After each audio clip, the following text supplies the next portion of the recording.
Hey everybody, this is Tom back with you on Pursuing the Muse. I'm thrilled today to be chatting with Dallas singer-songwriter Jon Danforth. After a series of EPs, Jon's been making waves since his debut album, Beginning and End, came out in 2022. He's followed it up with his latest release, Repetitions, which came out last quarter of 2023. His blend of catchy melodies and introspective lyrics resonates with audiences, and I'm excited to delve into his creative process and musical journey. So buckle up, because without further ado, here is Jon Danforth.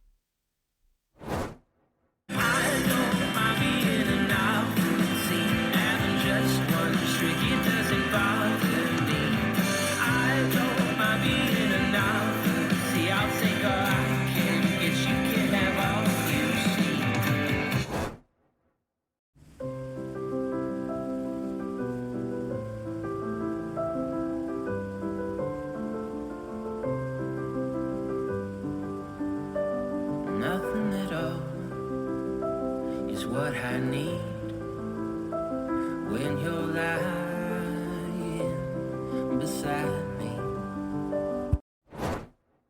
I've got a sneaking suspicion that you've got what's in those places. The fires you start to burn your skin and you cash in.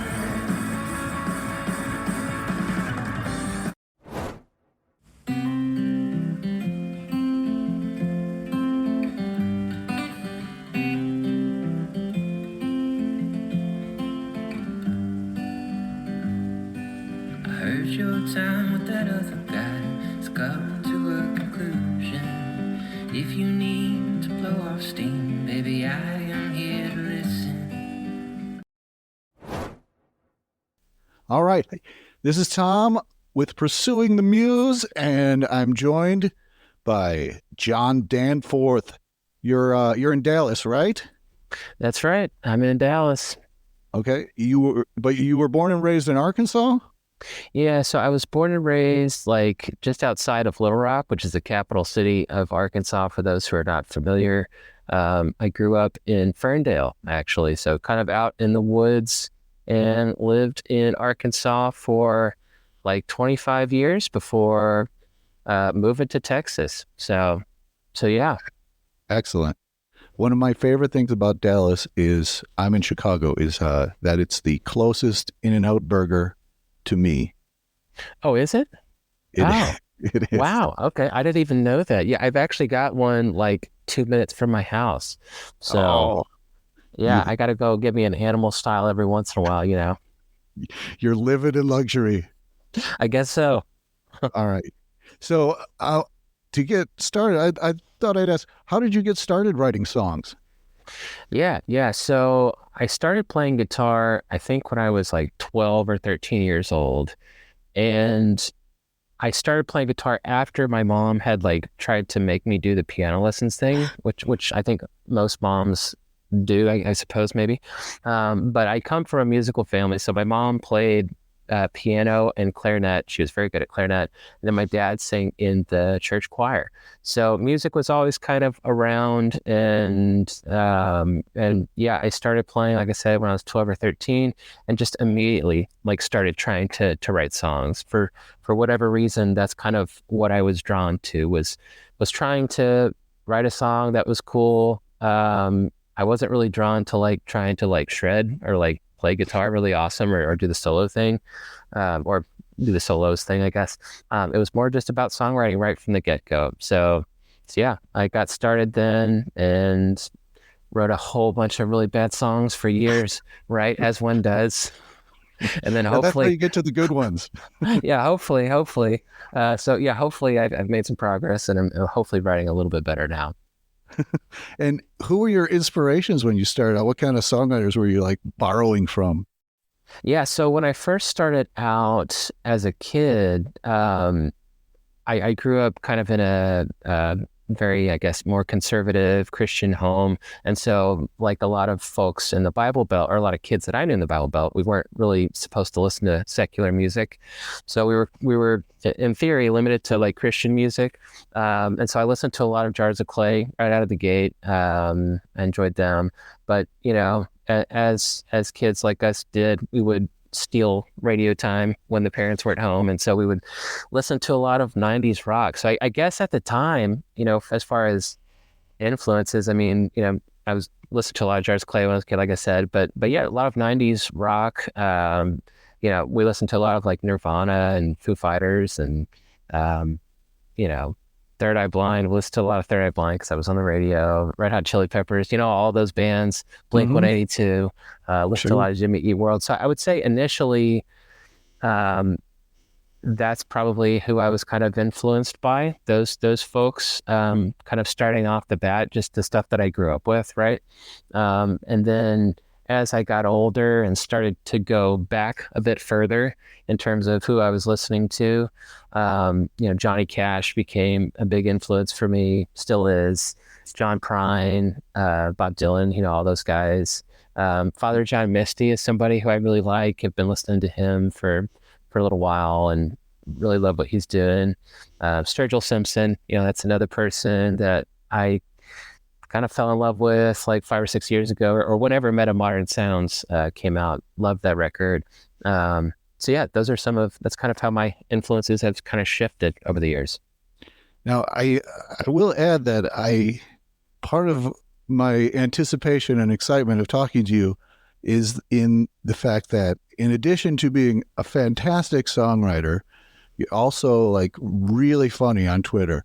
So I bring up Twitter just because I notice from your feed that you listen to a lot of music on a regular basis, and you're always giving shout outs to all kinds of new records, and it's like you're even helping me keep pace of some of the releases out there. So it seems like you have a very eclectic influence level.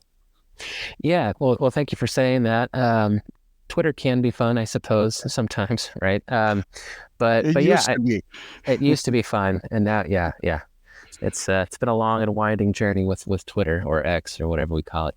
Right. But yeah, it's I love music. I love to listen to. Everybody says they listen to everything, but I really do enjoy listening to everything. I mean, even like this year, when I look at the albums that I've listened to probably the most, it's like Caroline Polachek. It was more like pop oriented. Nickel Creek's new album, I've been listening to that a ton. Olivia Rodrigo, I loved her new album. Blink-182's new album. So it's like, there's just so much good music out there. Obviously, there's good stuff from the past, but there's so much awesome stuff that's being made now that I just love. So, yeah, love to tweet about it when I can. And then all that stuff that kind of comes in and percolates, it has resulted in your new record, Repetitions, which is an apt title because I'm listening to it repeatedly. So I don't know if that was a subliminal thing you were trying to do, but it worked. So it's a great album. It's a lot of pop, and I would say sonically it feels light in a way, and light and energetic at the same time. But when you hear the words, it's a lot deeper, and it makes for a beautiful balance of like uplifting and yet makes you think. So kudos to you on this new record, which is really, really good. Well, thank you very much. I really appreciate that. It was a lot of fun to make, and it's funny that you mentioned kind of the pop side, or I guess, and even as we were making the album, what I wanted to do, or one of the goals for a bunch of the songs, particularly I guess on the front half of the album, was I wanted it to sound more like pop for what I'm doing. Like Wilco, I can't remember which album it was, but they referred to it as their poppiest album, as far as like, how if they imagine their songs as pop, this is what it would sound like. And that was kind of how I felt about, or what I was trying to do with some of the songs on this album, was trying to lean into whatever pop would be for me. You know what I mean? So yeah, that was kind of an intentional thing. As far as, the lyrics, my goal is to write something that's, kind of speaking to deeper issues on some of the songs. Some of the songs I just want to have fun with it, and have a good time. But some of them I do want to hit on those deeper issues that hopefully can resonate with other people. And yeah, so that was kind of the goal. It seems like your first single from the record was Novelty, and that seems to be an example of something that's just having a lot of fun. And it's like, it's in that realm of like almost perfect pop songs. And like in my mind, in history, I like, to me, the perfect pop song is Marshall Crenshaw's Whenever You're on My Mind. It's just uplifting. It gets in, it does its job, and it's over. And then when it's done, everybody feels happier. And that's like the same kind of mold that I feel like Novelty is in. Yeah, well, thank you so much. That's very kind. I wanted it to be. I wanted it to be fun. I wanted it to be kind of almost sing-songy and almost silly at points because it's because of the subject matter with social media and folks being willing to do bizarre things to try to get attention through social media, and sometimes understandably so, but still it's very silly. Some of the things that are done. So yeah, I was trying to go for that awareness here and there. Yeah, exactly. I don't need to be pouring things on myself to get likes. Exactly. But anyway, so how did that song come about for you? Can you take us through the whole process of where it started as a mere glimmer in your eye and came out? Yeah. So for Novelty, the chorus, which is kind of more, I would say, sing-songy, I came up with the melody idea. I was just driving, I think I dropped a kid off at school or something. I was just driving. And so the melody kind of came to my head, and I thought it was, hey, that's kind of maybe a little catchy. It's kind of funny. And so I just, whip out my iPhone and do the voice recorder, and got the melody down. And then later I, went back in and kind of filled in a little bit more. But yeah, as far as the lyrics, I mean, with social media, it's something that I've thought about, quite a bit. What I do for my day job, I'm around social media quite a bit. And then obviously in my, with my music and with everything else, I'm a millennial, right? So I've spent a lot of time on social media, and I've thought about it a lot. And I kind of go back and forth as to whether I want to keep being on it and spending time there. And it's like, sometimes I feel like the cons outweigh the pros. And so those kind of thoughts have been kind of just, percolating in my mind for a while now, right? Especially with, recent, I guess, cultural and political happenings, and how information gets, distorted and everything. So I don't know. It's been on, I feel like the collective consciousness, everybody's mind, social media, the goods and the bads about it. And so I don't know. It was pretty easy and straightforward to get the lyrics out. And I mean, it was kind of fun to like put myself in there, even though it's not necessarily completely written, from my perspective. It's kind of fun to kind of put yourself in there and kind of try to flex that muscle a little bit and have some fun with it, because I would say lyrically, it's pretty different from what I have normally done historically. I think it's more almost sardonic, it's a little silly, kind of funny, little, I don't know. So it was something different. It was fun to do that. Yeah, I think it keeps it fresh and keeps it fun that way. Yeah, that was the goal. Now, with the record itself, I don't know, are there 10, 11 songs on there, or 10 songs? Yeah, 10. Okay. Mm-hmm. Did it come to you over a span of time with the 10 songs, or did you sit down and like bang them out like within a compressed time frame? Yeah, so for this album, it really, some of the songs I've been sitting on for years and just didn't feel like, they were ever ready until I continued to refine, continued to change things, tweak things. I'm like, oh, okay, now it's ready. So for example, Nothing at All, I probably wrote that song 4 years ago, maybe, something like that. So I've had it for a while. It just didn't fit in on, to me, it didn't really fit in on whatever projects I was working on at the time. And then finally, by the time I got to this album, I had refined it a bit more. And then I got the idea that you know what, maybe, what if we tried to just like on every song that I've released, my acoustic guitar is on there. And this is the only song that I've ever put out. I've got like 35 songs on Spotify from various projects. This is the only song out of all of those where no acoustic guitar at all. You know what I mean? And so that was kind of a part of that thinking of like, all right, let's try something new. Let's mix it up a little bit. And so I was like, what if we just start it with piano and just bring in strings and just kind of make it, try to aim for that kind of more cinematic feel. And it, you know, in my opinion, it paid off. I like the arrangement. I like the acoustic guitar not being, you know, on a song for once. It's kind of, you know, do something different. It's so a that's novelty. exactly. Hey, look at that. And so that one, is an example of one of the older ones. There's another song on the record, "Time Won't Turn Around," which was actually, I already released that song back on my Departure EP, which came out 2018 or 2019. So I had done like a version of that back then, and then we basically grew the song, expanded it, and made it faster when playing like full band live. And so I was like, I kind of like this live version a little bit better. It's got more going on, more dynamic, a little bit more rock and roll in it at the end. And so I thought it would be fun to kind of redo that song for this record. And it's also kind of fun because it plays into the repetitions theme because we're repeating this song again. There you go. So I was wondering if anyone would notice that. So many levels. It's a good thing I'm interviewing you so I can catch all these levels. Yeah, there you go. And I saw that it's a sundown version. Is that the way it's okay? Yeah.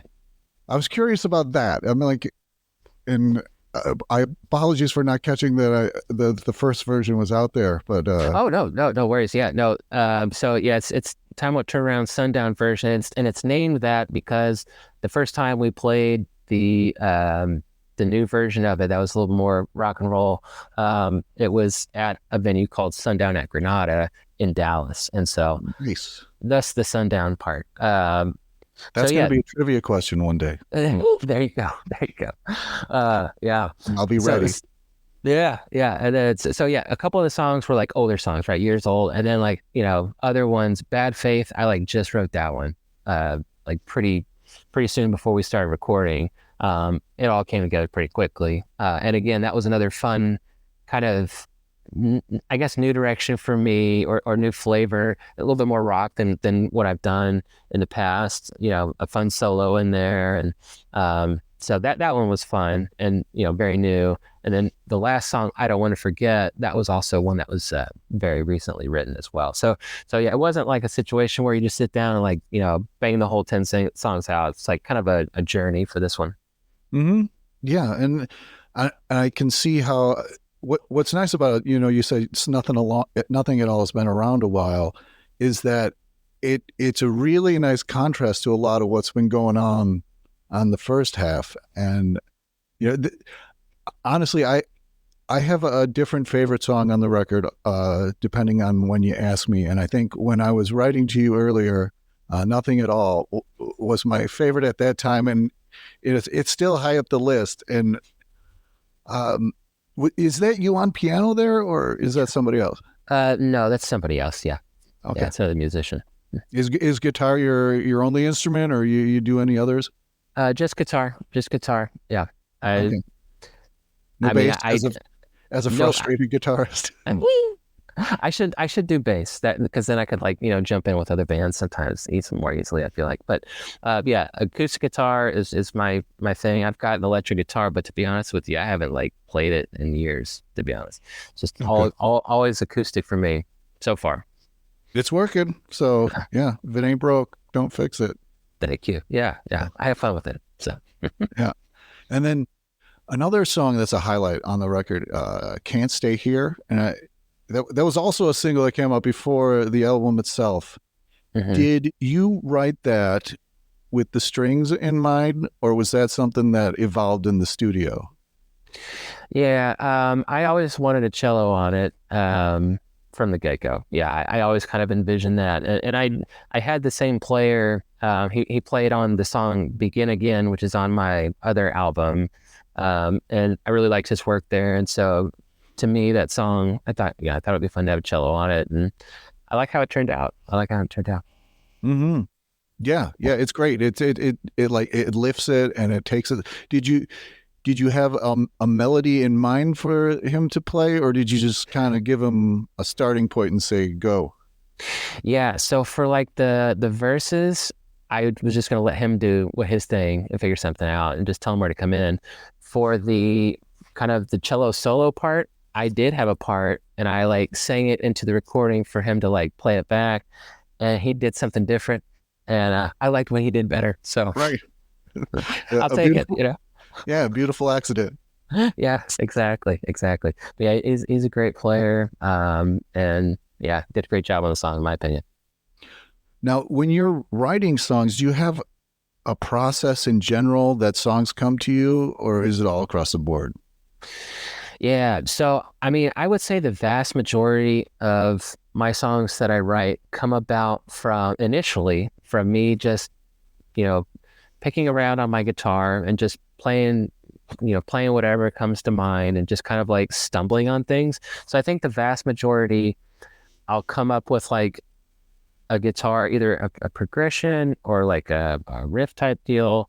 And then normally I'll get like a little bit of a melody to go along with it. It just kind of like organically, I'll kind of, do whatever. And then I'll get it all on my voice recorder, and I'll get that initial idea or snippet from the guitar or the vocal part, normally both. And then from there, it's just like workshopping it and just like going back and like trying to figure out lyrics and deciding if it needs, another bridge or some kind of different, chords to add.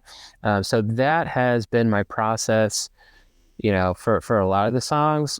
There's been like rare occasions, like there was one occasion where like a melody came to me in my sleep, which I know is corny, sounds cheesy, but it's true. Cliche, yes. Yeah, the melody and the lyric, came to me in my sleep.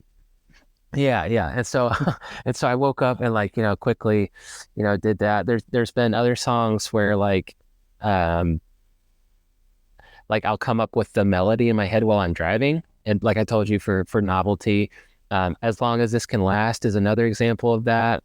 I've got another song, Good Morning Rose, where I kind of came up with the melody in my head. And so it's just, the fact that you can just pull out your iPhone and capture those right when you have that little flash of like, oh, that could be something.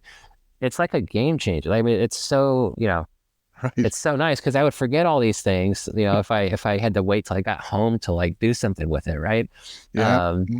So yeah, some songs have come about that way, but yeah, normally it's just, whipping out the guitar, messing around on it, jamming around just like I did when I was like 13 or 14, like, same deal. I think it would be fun to experiment with new approaches to songwriting, but I just, I've just kind of done this, pretty much for all of them so far. Yeah. So we'll see what happens in the future though. And it's working. Thank you. When you were talking, I was reminded of I think in Paul McCartney's book, and I don't remember the name of it. He was talking about like when they would jot down an idea like on a napkin, or some snippets of words and just a general idea. They were like, if I can't remember how this goes, in the hours it takes to get to an instrument, then it wasn't worth keeping in the first place. Yeah, probably not good enough. Yeah, exactly. I've heard that too. Yeah. So they didn't have that voice recorder. Yeah. Things worked out for them though. Yeah. Imagine the songs we'd have. Probably impossible to imagine. AI could maybe imagine the songs that the Beatles could have. Right? Yeah. Exactly. Have you heard the new one? Then and Now? I have not. I mean, I should listen to it, but I haven't yet. All right, I saw that Peter Jackson was involved. Was Peter Jackson did the video or something like that? I heard there's a documentary that's very good on HBO Max, but I will come forth and say that I don't really want to hear it. Really? Just because it's like, I feel like the book is closed on the Beatles, and I don't need this, so I don't want to hear it. I wonder if it's the same type of thing as some people don't want the holograms for famous musicians or whoever to perform concerts now. It feels like it's the same thing there a little bit. I don't want the holograms for artists I really like, but Yeah. if it gets tacky, like I know like Ronnie James Dio had a hologram tour, and I was like, I, I could enjoy seeing that just from a certain level. Yeah. That makes sense. But I don't want to see John Lennon in a hologram singing AI lyrics. So Yeah, it'd be too much. they gave us a gift. It was more than enough, Mm-hmm. and I'm happy. Yeah, there you go. There you go. So I was going to mention that I've been a fan of yours for about a year. I was introduced to you by, funnily enough, speaking of AI, the Amazon Music algorithm, Oh, okay. which said, "Hey, here's an artist you might like." And I guess it was a case where technology worked out for the better. There you go. Know? Write it We down. didn't wake up to a dystopia, and the Statue of Liberty wasn't on a beach, but the technology was very helpful, and it was oh shit, it's escaping me now. Was it I Still Miss Someone? Was that I Still the one? Miss Someone? Yes, I thought that's what you'd said. exactly. And oh god, oh I love that song. I am, and I don't know if it's like Nothing at All is like a love song, and then I Still Miss Someone it's a love song, but in a loved and lost kind of way.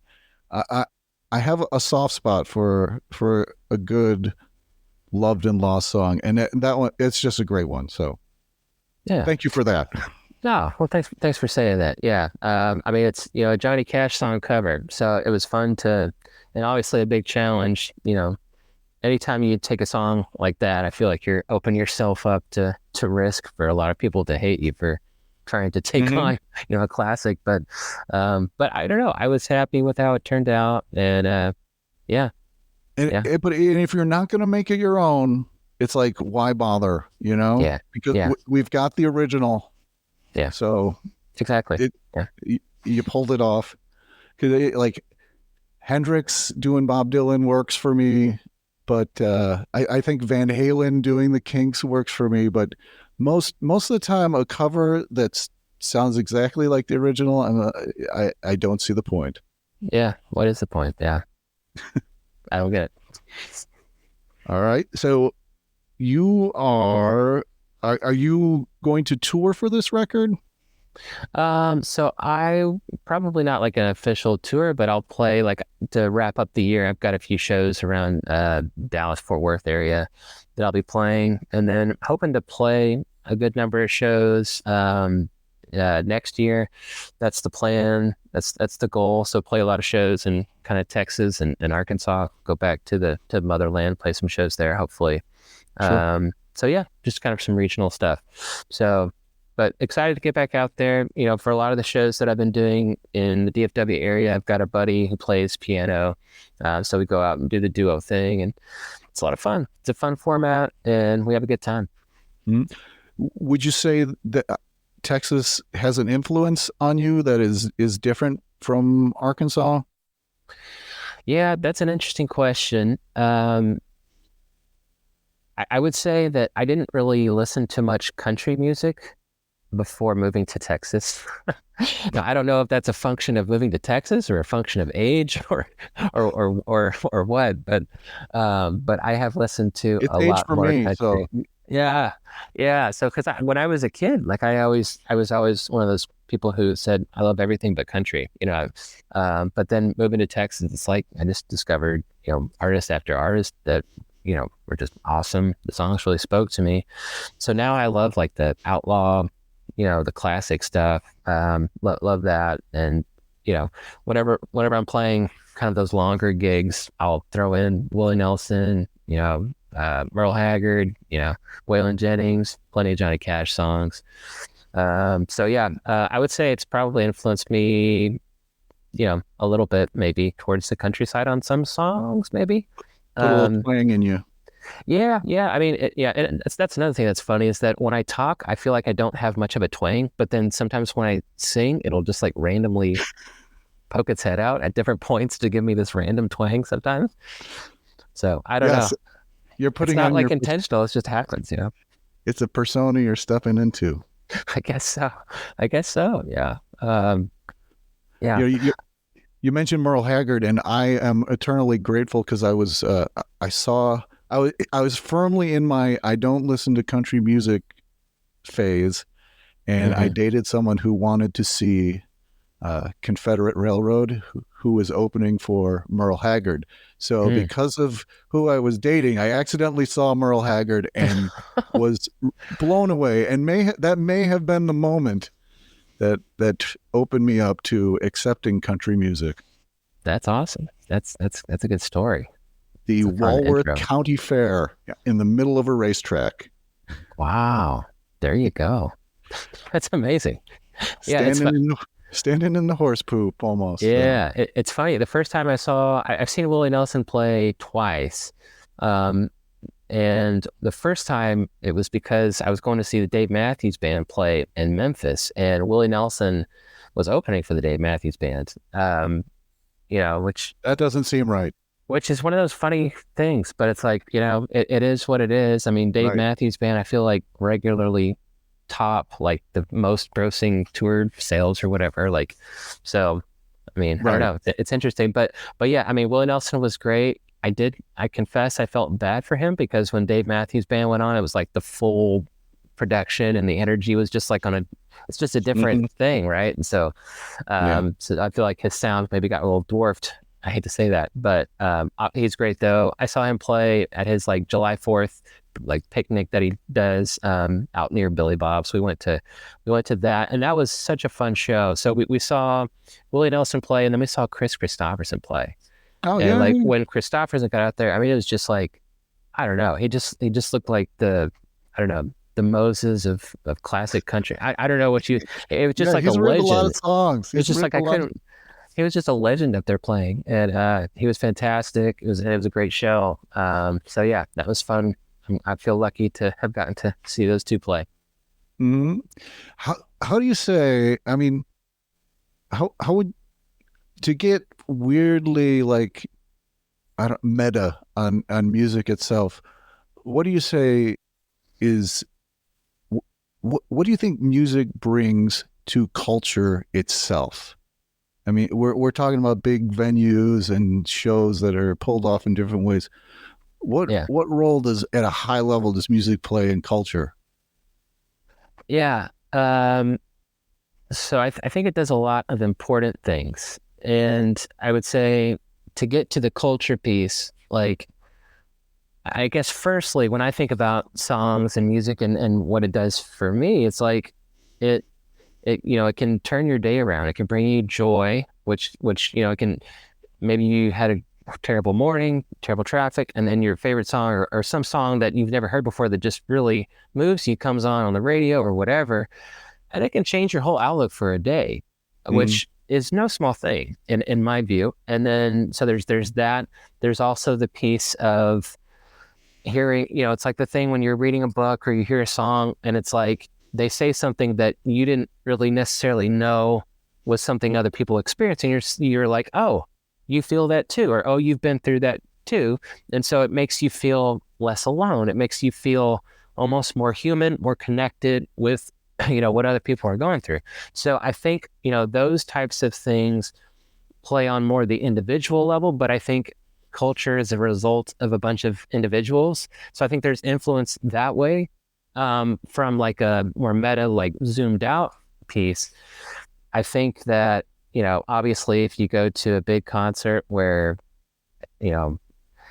Taylor Swift obviously is a good example of that, but people go there and they almost have like, I don't know if you want to call it religious experiences, but they have these kind of like moments of, I think it can bring about moments of like connection and relationship and community and unity and like all those types of things in those events. And I think that hopefully there's some carryover from that into, how they operate in their day-to-day lives, and all of that kind of contributes, and again, in my view, to culture.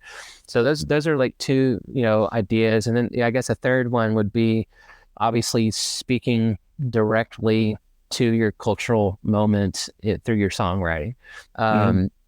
That's, one of the things that I'm trying to do on the song Bad Faith is to, call out the numerous bad faith actors that we have kind of in this modern digital social media and algorithm driven culture that we've got. You know what I mean? It's like, so that's kind of, I think those types of songs, can contribute to culture in terms of like, calling out problems or issues, maybe even proposing solutions. So I think it's very powerful. I think it's very powerful on an individual level, which can contribute to culture, but then also zoomed out, I think it has a lot of impact on folks being able to identify problems and, relate to their current day and age. Now, when you're writing a song like Bad Faith, how much does it express something like a concept that you're firmly entrenched in, and how much does it help you make sense of what you're feeling as you write the song goes along? Was that a question? No, I mean, it's a great point. I mean, I think it was a question, but I would just say I think it's a great point, and like it's like I view like songwriting as kind of a learning process, like and trying to know yourself better and communicate better. And in that process, when you're writing things down, sometimes you learn things about yourself, and sometimes it's for the sake of like processing things that you're going through. And so I think it's yeah, it's like I think you learn and you can learn and hopefully you can teach in songwriting or get your idea across. Maybe not teach is the best word, but get your idea across to people, present your thoughts for them to consider, as well as learn as you go through the process. I think that was a lot of jumbledness, but hopefully you got my point. It was a jumbled answer for a jumbled question. There you go. We're on the same wavelength then. Right. We got it going on. So here's the moment of awkward silence. No, I'm just So your last record, Beginning and End, felt very singer-songwriter, more folky. This new record has more electric stuff going on and feels brighter and more energy. Are you feeling like a conscious energy that you're trying to bring to a particular project, or does that just kind of present itself as you go along? Yeah. So for the first album, Beginning and End, I wouldn't say. I think that was something that was maybe more discovered as we went along, kind of the vibe and the feel of the record. So I think that was kind of something that we pieced together as we went. And then once you get kind of a little ways into it, it kind of gives you kind of rules or guardrails for production and instrumentation and everything. So I would say for the first one, it was that. For Repetitions, the second album, I wanted it to be more, again, poppy. I wanted it to be hopefully more catchy. So that was my goal going into it. And like looking back, I feel like I still have like a good number of like more folky songs. So I guess I really can't fully escape folkiness, which is fine. I love can be folk an ebb music. and flow. It doesn't have to be. Yeah. You don't have to go in one direction and never come back. Yeah, that's right. So yeah, the intention was to be more upbeat, and I love folk music and I love like singer-songwriter stuff, but sometimes some of it can get boring. And so I wanted this record to not be boring at all. I wanted it to have more going on, to be bigger, to have more dynamic, more variety. And so you've got, guitar solos on Bad Faith. You've got like an arcade game sounding electric guitar riff on As Long As This Can Last. And then you've got like on the other side, you've got kind of this sweeping, more cinematic, string section on songs like Repetitions or Nothing at All. And then obviously the last song, it's like just one guitar and one vocal, very kind of, bare bones. So I wanted to have dynamic. I wanted to have more on the rock side, and I think we did that. Yeah. How many songs did you bring into the studio?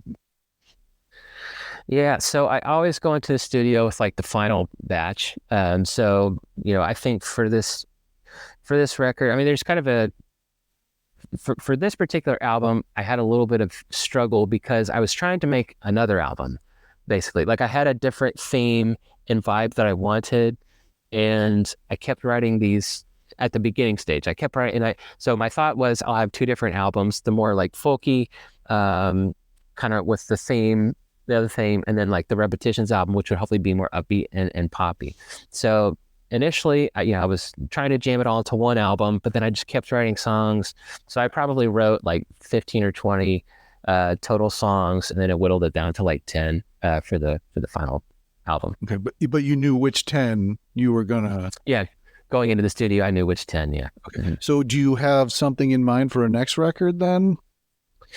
Yeah. So for the next album, I've got like probably 8 or 9 songs that I know that I want to be on it, and it's more in a folky direction. I've always wanted to do like a true acoustic album, like with just like acoustic and then like mandolin, banjo, like strings, no like electric guitars, just dropping the rock piece and just really dive into so that is what I'm probably going to do for the next album. Kind of leaning into that. It could change, Sure. Just warning you, putting that on there, but I'm not going to hold you to it.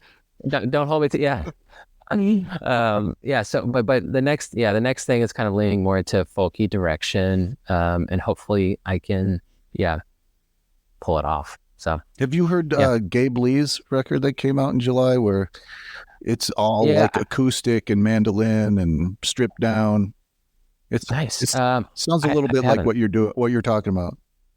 Okay, yeah, I'll have to go check that out. Yeah, I've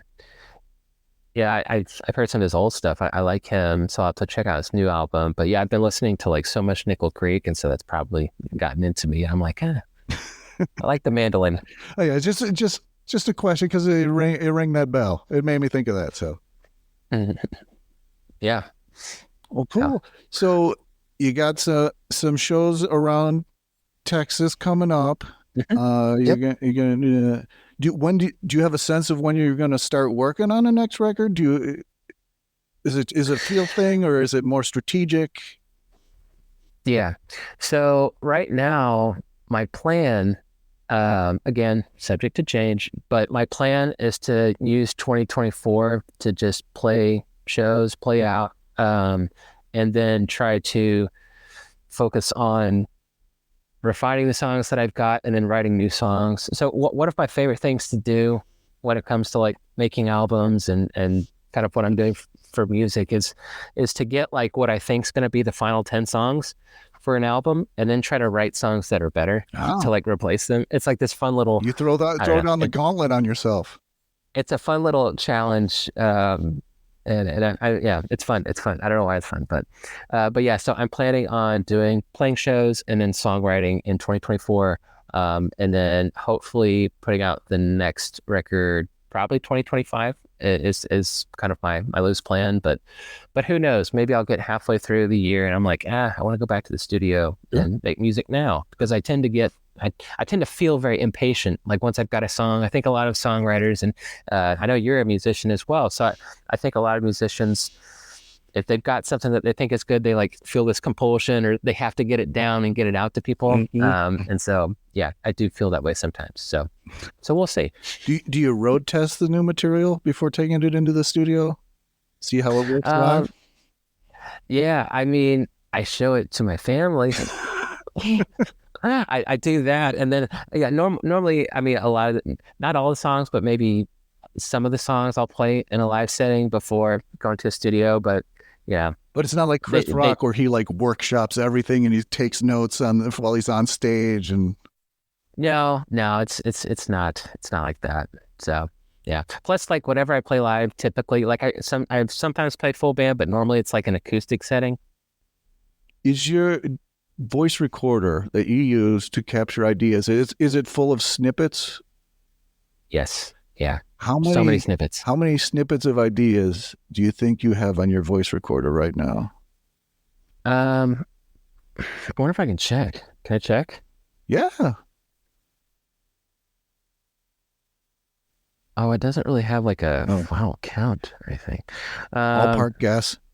Oh, wait a minute. Yeah. So all recordings, if I go back, it says all recordings 718. 718. I'm expecting a double album in 2025 here. When I say snippet, though, I mean, it's got some pretty ugly snippets on there, like some very rudimentary, like, just, 2 notes. oh, could this be a yeah, yeah, exactly. And there's a lot of like, so when I talk about refining, like I will record so many different versions of the songs because I think I got the final one. I'm like, nah, that sucks. I got to change this. So I go back and do another one, or I'll change a lyric. And so I want to hear what it sounds like that.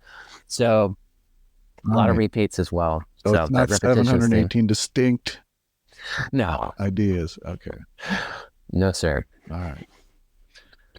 Well, I'll tell you what, man. I don't want to press our luck on technology, and I think you have given some great in-depth answers, and this could be a good point to wrap up. So I will say that Thank you so much for talking with me, and I look forward to listening to more repetitions of the record, especially now with the insights that I have. So, Yeah. thank you, Jon. Yeah. Yeah. Well, you're welcome. Thanks so much for having me. It was a lot of fun. I really appreciate it. All right. Thank you. Bye-bye.